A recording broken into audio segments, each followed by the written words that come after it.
Hi hello ನಮಸ್ತೆ ಸ್ನೇಹಿತರೆ, ಎಲ್ರಿಗೂ ಕೂಡ ಮತ್ತೊಮ್ಮೆ ನಿಮ್ಮ ಯೂಟ್ಯೂಬ್ ಚಾನಲ್ಗೆ ಪ್ರೀತಿಯ ಸ್ವಾಗತ. ಕೆ ಪಿ ಎಸ್ ಸಿಯ ಒಂದು ಏನು ಪರೀಕ್ಷೆ ನಡೆದಿತ್ತು, ಸಿ ಟಿ ಎಕ್ಸಾಮು, ನಾನ್ ಎಚ್ ಕೆ ಎಕ್ಸಾಮು. ಸೊ 21 ಜನವರಿಯಂದು ಈ ಒಂದು ಪರೀಕ್ಷೆಯಲ್ಲಿ ಅಕ್ರಮ ಆಗಿದೆ ಅನ್ನೋದಕ್ಕೆ ಹಲವಾರು ಪುರಾವೆಗಳು ಸಿಕ್ಕಿವೆ. ಆ್ಯಂಡ್ ವಿಶೇಷವಾಗಿ ಈ ಒಂದು ಪರೀಕ್ಷೆಯ ಹಿಂದಿನ ದಿನ ಪ್ರಶ್ನೆ ಪತ್ರಿಕೆ ಸೋರಿಕೆ ಆಗಿದೆ ಅನ್ನೋ ವಿಚಾರ ಕೂಡ ತುಂಬ ಗಂಭೀರವಾಗಿ ಚರ್ಚೆ ಆಗಿತ್ತು. ಆ್ಯಂಡ್ ಅದಕ್ಕೆ ಸಂಬಂಧಪಟ್ಟ ಹಾಗೆ ಚಂದ್ರ ಲೇಔಟ್ ಠಾಣೆಯಲ್ಲಿ ಪ್ರಕರಣ ಕೂಡ ದಾಖಲಾಗಿತ್ತು. ಬಟ್ ಅದೆಲ್ಲವನ್ನು ಕೂಡ ಬದಿಗಿಟ್ಟು ನೋಡೋದಾದರೆ ಇನ್ನೊಂದು ಮುಖ್ಯವಾದ ವಿಚಾರ ಅಂತಂದರೆ, ಈ ಒಂದು ಸಿ ಟಿ ಐದು ಏನು ಪರೀಕ್ಷೆ ನಡೆಯುತ್ತೆ ಅವತ್ತು ವಿಜಯಪುರದ ಒಂದು ಪರೀಕ್ಷಾ ಕೇಂದ್ರದಲ್ಲಿ ಪ್ರಶ್ನೆ ಪತ್ರಿಕೆಯ ಸೀಲ್ ಓಪನ್ ಆಗಿರುವಂಥದ್ದು ಕೊಟ್ಟಿದ್ದು ಕೂಡ ಬೆಳಕಿಗೆ ಬಂದಿರುತ್ತೆ. ಆ್ಯಂಡ್ ಅದಕ್ಕೆ ಸಂಬಂಧಪಟ್ಟಕ್ಕೆ ಅಲ್ಲಿ ಅಭ್ಯರ್ಥಿಗಳು ಕೂಡ ಪ್ರತಿಭಟನೆ ನಡೆಸಿರ್ತಾರೆ. ಬಟ್ ಅದೆಲ್ಲವನ್ನು ಕಡೆಗಣಿಸಿ ಕೂಡ ಅಲ್ಲಿ ಅಧಿಕಾರಿಗಳು ಅವರಿಂದ ಪತ್ರವನ್ನು ಬರೆಸ್ಕೊಂಡು ಅವರನ್ನು ಹೇಗೋ ಸುಮ್ಮನೆ ಮಾಡಿರ್ತಾರೆ. ಬಟ್ ಇಲ್ಲಿ ಯಾಕೆ ಈ ವಿಷಯದ ಬಗ್ಗೆ ಡೌಟ್ ಬರ್ತಾ ಇದೆ, ಈ ಒಂದು C T I provisional list ಬಿಟ್ಟ ಮೇಲೆ ತುಂಬಾ ಅನುಮಾನಗಳು ಮೂಡಿ ಬಂದಿದೆ. ಏನು ಅನುಮಾನಗಳು ಅಂತಂದರೆ, ಈ ಒಂದು ಆಯ್ಕೆ ಪಟ್ಟಿಯಲ್ಲಿ ಆಯ್ಕೆಯಾಗಿರುವಂಥ ಕೆಲವೊಂದಿಷ್ಟು ಅಭ್ಯರ್ಥಿಗಳು ಆ್ಯಂಡ್ ಟಾಪರ್ಸ್ಗಳು ಅವರೆಲ್ಲರದ್ದು ಕೂಡ ಒಂದಿಷ್ಟು ಸ್ಕೋರ್ಗಳನ್ನು ನೋಡ್ತಾ ಹೋದರೆ ಹಿಂದಿನ ಪರೀಕ್ಷೆಯಲ್ಲಿ ಅಂದರೆ ಕಳೆದ ಒಂದು 2 3 ತಿಂಗಳಿಂದ ಅಕ್ಟೋಬರ್ 29ಗೆ ಒಂದು ಎಕ್ಸಾಮ್ ನಡೆದಿರುತ್ತೆ ಕೆ ಇ ಎದು. ಸೊ ಅದರಲ್ಲೂ ಕೂಡ ಇದೇ ಅಭ್ಯರ್ಥಿಗಳು ಬೇರೆ ಬೇರೆ ಪರೀಕ್ಷೆಗಳನ್ನು ಬರೆದಿರ್ತಾರೆ. ಬಟ್ ಅಲ್ಲಿ ಇವರು ಒಟ್ಟಾರೆ ತೆಗೆದುಕೊಂಡಂಥ ಅಂಕಗಳನ್ನು ನೋಡಿದರೆ ಆ್ಯಂಡ್ ಸಿ ಟಿ ಐ ಪರೀಕ್ಷೆಯಲ್ಲಿ ಗಳಿಸಿರುವ ಅಂಕಗಳನ್ನು ನೋಡಿದರೆ ಖಂಡಿತವಾಗಿಯೂ ಇಲ್ಲಿ ಒಂದು ಅನುಮಾನ ಅನ್ನೋದು ಮೂಡುತ್ತೆ. ಮೊದಲನೇದಾಗಿ ಈ ಒಂದು ಸಿ ಟಿ ಐ ಪರೀಕ್ಷೆಯನ್ನು ಒಂದು ಟಾಪರ್ ಏನಿರ್ತಾರೆ, ಸೊ ನೋಡ್ಬೋದು ಅವರ ಒಂದು ಅಂಕ ಕೆ ಇ ಎ ನಡೆಸಿದ್ದಂಥ ಪರೀಕ್ಷೆಯಲ್ಲಿ 39 ಮಾರ್ಕ್ಸನ್ನು ಅವ್ರು ತೆಗೆದುಕೊಂಡಿರ್ತಾರೆ. ಅದು ಯಾವಾಗ ನಡೆದಿದ್ದು? 29 ಅಕ್ಟೋಬರ್ಗೆ. ಅದಾದ ಮೇಲೆ ಜನವರಿ 21ರಂದು ನಡೆದಿರುವಂಥ ಸಿ ಟಿ ಐ ಪರೀಕ್ಷೆಯಲ್ಲಿ 166 ಮಾರ್ಕ್ಸ್ನೊಂದಿಗೆ ಟಾಪ್ 1 ಆಗಿ ಆಯ್ಕೆಯಾಗಿರ್ತಾರೆ. ಹಾಗಂತ ಅವರು 2 ತಿಂಗಳಲ್ಲಿ ಪರಿಶ್ರಮ ಪಟ್ಟು ಓದಿದ್ದಾರೆ ಅದು ಇದು ಅಂತ ಹೇಳ್ಬೋದು.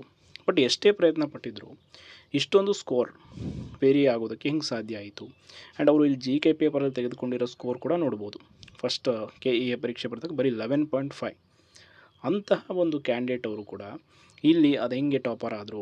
ಆ್ಯಂಡ್ ಇಲ್ಲಿ ಕ್ಯಾಂಡಿಡೇಟ್ 2 ಇಲ್ಲಿ 16ನೇ ರ್ಯಾಂಕ್ ಬಂದಂಥವ್ರು ಕೂಡ ನೋಡ್ಬೋದು. ಅವರು ಜಿ ಕೆ ಪೇಪರಲ್ಲಿ ತೆಗೆದುಕೊಂಡಿದ್ದು ಬರೀ 1.75 ಮಾರ್ಕ್ಸ್.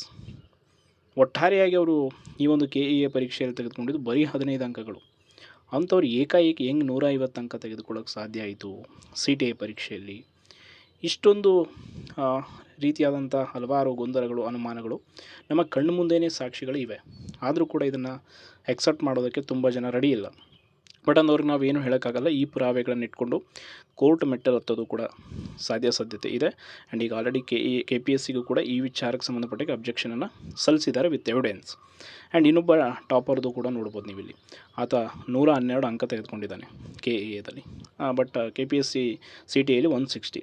ಇದೇನೋ ಒಂದು ರೀತಿ ಎಕ್ಸೆಪ್ಟ್ ಮಾಡೋ ಲೆವೆಲ್ಗಿದೆ. ಬಟ್ ಇಲ್ಲಿ ಈ ಇಬ್ಬರು ಟಾಪರ್ಗಳ ಸ್ಕೋರ್ ಕಂಪ್ಲೀಟಾಗಿ ಏನು ಊಹೆಗೂ ನಿಲುಕದಂತೆ ಹೆಚ್ಚಾಗಿದೆ. ಅಂದರೆ 15 ಮಾರ್ಕ್ಸಿಂದ ಅಪ್ ಟು 150ಗೆ, 39 ಮಾರ್ಕ್ಸ್ ಟು 166. ಇಷ್ಟೊಂದು ಅಂಕಗಳ ವ್ಯತ್ಯಾಸ ಕಂಡು ಬಂದಿರೋದು ನೋಡಿದರೆ, ಹಾಗೆ ಇವರೆಲ್ಲರೂ ಕೂಡ ಎಕ್ಸಾಮ್ ಸೆಂಟರ್ ಇರೋದು ವಿಜಯಪುರದ ಪರೀಕ್ಷಾ ಕೇಂದ್ರದವರೇ.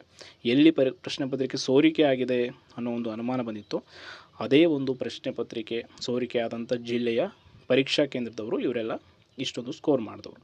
ಸೊ ಈ ವಿಷಯವನ್ನು ತುಂಬ ಗಂಭೀರವಾಗಿ ಪರಿಗಣಿಸಿದ ನಂತರ ಆ್ಯಂಡ್ ಈ ರೀತಿ ಹಲವಾರು ಸಾಕ್ಷಿ ಇವೆ. ಕಂಪ್ಲೀಟಾಗಿ ನೋಡ್ಬೋದು. ಇನ್ನೊಬ್ಬ ಅಭ್ಯರ್ಥಿ 139 ತೆಗೆದುಕೊಂಡಿದ್ದಾನೆ ಸಿ ಟಿ ಐಲಿ ಕೆ ಪಿ ಎಸ್ ಇದು. ಬಟ್ ಈತ ಕೆ ಇ ಎ ಎಕ್ಸಾಮಲ್ಲಿ ತೆಗೆದುಕೊಂಡಿರೋದು ಬರೀ 21 ಅಂಕಗಳು. ಈ ರೀತಿ ಹಲವಾರು ಜನ ಅಭ್ಯರ್ಥಿಗಳದ್ದು ಮಾಹಿತಿ ಇದೆ. ಸೊ ಇವರೆಲ್ಲ ಯಾವ ರೀತಿಯಾಗಿ ಆಯ್ಕೆಯಾಗಿದ್ರು, ಅಥವಾ ಇವ್ರಿಗೆ ಯಾರಾದರೂ ಕ್ವಶನ್ ಪೇಪರನ್ನು ಮುಂಚೆ ತಲುಪಿಸಿದ್ರಾ, ಅಥವಾ ಇವರಿಗೆ ಪರೀಕ್ಷೆಯಲ್ಲಿ ಏನಾದರೂ ಸಹಾಯ ಆಯಿತಾ, OMR ಟ್ಯಾಂಪ್ರಿಂಗ್ ಆಯಿತಾ? ಇನ್ನೆಲ್ಲ ಅನುಮಾನಗಳು ಕೂಡ ದಟ್ಟವಾಗಿ ಈಗ ಬೇರೆ ಆಯ್ಕೆ ಆಗದಂಥ ಪ್ರಾಮಾಣಿಕ ಅಭ್ಯರ್ಥಿಗಳಿಗೆ ಕಾಡ್ತಾ ಇದೆ. ಆ್ಯಂಡ್ ಅದಕ್ಕೆ ಎಲ್ಲರೂ ಡಿಮ್ಯಾಂಡ್ ಮಾಡ್ತಾ ಇರೋದು, ಈಗ ಸಿ ಟಿ ಐದು ಸ್ಕೋರ್ ಲಿಸ್ಟನ್ನು ಬಿಡಿ, ಇಲ್ಲ ಇವರೆಲ್ಲರ OMRನ್ನು ಬಹಿರಂಗಗೊಳಿಸಿ ನಾವು ಇದನ್ನು ಒಪ್ಕೊಳ್ತೀವಿ ಅಂತ. ಬಿಕಾಸ್ ಇದೊಂದು ತುಂಬ ದೊಡ್ಡ ಮಟ್ಟದ ಕೆ ಪಿ ಎಸ್ ಸಿ ಪರೀಕ್ಷೆಯಲ್ಲಿ ಆಗುವಂಥ ಎಡವಟ್ಟು. ಅಂದರೆ ಇವರು ಆರಾಮಾಗಿ OMR ಟ್ಯಾಂಪ್ರಿಂಗ್ ಮಾಡ್ಕೊಳ್ತಾರೆ. ಬಟ್ ಕೆ ಇ ಅವರು ಈ ವರ್ಷದಿಂದ ಹೊಸ ರೂಲ್ಸ್ ಮಾಡಿರೋದು, ಪರೀಕ್ಷೆ ಆದಮೇಲೆ OMR ವೆಬ್ಸೈಟ್ಗೆ ಅಪ್ಲೋಡ್ ಮಾಡ್ತೀವಿ ಅಂತ ಹೇಳಿದ್ದಾರೆ. ಬಟ್ ಇದೇ ರೀತಿಯಾದಂಥ ಒಂದು ಸುಧಾರಣೆ KPSC ಕೂಡ ಬರಬೇಕು. ಕಾರಣ ಇವರು without score list without OMR ಇಲ್ಲದೆ ನಾವು ಮನಸ್ಸಿಗೆ ಬಂದವ್ರನ್ನ ಟಾಪರ್ ಅಂತ ಇಲ್ಲಿ ಅಂಕಗಳನ್ನ ಹಾಕಿಕೊಟ್ರೆ ಅದು ಹೆಂಗೆ ಎಕ್ಸೆಪ್ಟ್ ಮಾಡೋಕ್ಕಾಗುತ್ತೆ ಅನ್ನೋದು ಈಗೆಲ್ಲರ ಪ್ರಶ್ನೆ. ಆ್ಯಂಡ್ ಈ ಪ್ರಶ್ನೆಗೆ ಉತ್ತರವನ್ನು KPSC ಕೊಡಲೇಬೇಕು. ಈಗ ಆಲ್ರೆಡಿ ತುಂಬ ಜನ ಅಬ್ಜೆಕ್ಷನನ್ನು ಹಾಕಿದ್ದಾರೆ. ಅಗೇನ್ ಈ ವಿಷಯ ಫೈನಲ್ ಲಿಸ್ಟ್ ಬಿಟ್ಟರು ಅಂತಂದರೆ ಇದರ ವಿರುದ್ಧವಾಗಿ ಕೋರ್ಟ್ ಮೆಟ್ಲು ಹತ್ತೋದಕ್ಕೆ ಕೂಡ ಪ್ರಾಮಾಣಿಕವಾದಂಥ ಅಭ್ಯರ್ಥಿಗಳು ಜಸ್ಟ್ 1-2 ಮಾರ್ಕ್ಸಿಂದ ಕೂಡ ಅವರು ಆಯ್ಕೆ ಪಟ್ಟಿಯಿಂದ ಹೊರಗೆ ಉಳಿದಿದ್ದೀವಿ ಅನ್ನೋ ಒಂದು ನಂಬಿಕೆ ಇಟ್ಕೊಂಡಿದ್ದಾರೆ. ಬಟ್ ಅದು ಇನ್ನೂ ಕಟ್ ಆಫ್ ಕೂಡ ಇಲ್ಲ ಎಷ್ಟು ಮಾರ್ಕ್ಸಿಂದ ಅವರು ಹೊರಗೆ ಉಳಿದಿದ್ದಾರೆ ಅನ್ನೋದಕ್ಕೆ. ಸೊ ಈ ಕಾರಣಕ್ಕಾಗಿ ಈ ಒಂದು ಜಿಲ್ಲೆಯ ಇಷ್ಟು ಜನ ಅಭ್ಯರ್ಥಿಗಳದ್ದು ಕಂಪ್ಲೀಟಾಗಿ ತನಿಖೆ ಆದಾಗ ಮಾತ್ರ ಸತ್ಯಾಸತ್ಯತೆ ಏನನ್ನೋದು ಬೆಳಕಿಗೆ ಬರುತ್ತೆ ಅಂತ ಹೇಳ್ತಾ ಧನ್ಯವಾದಗಳು.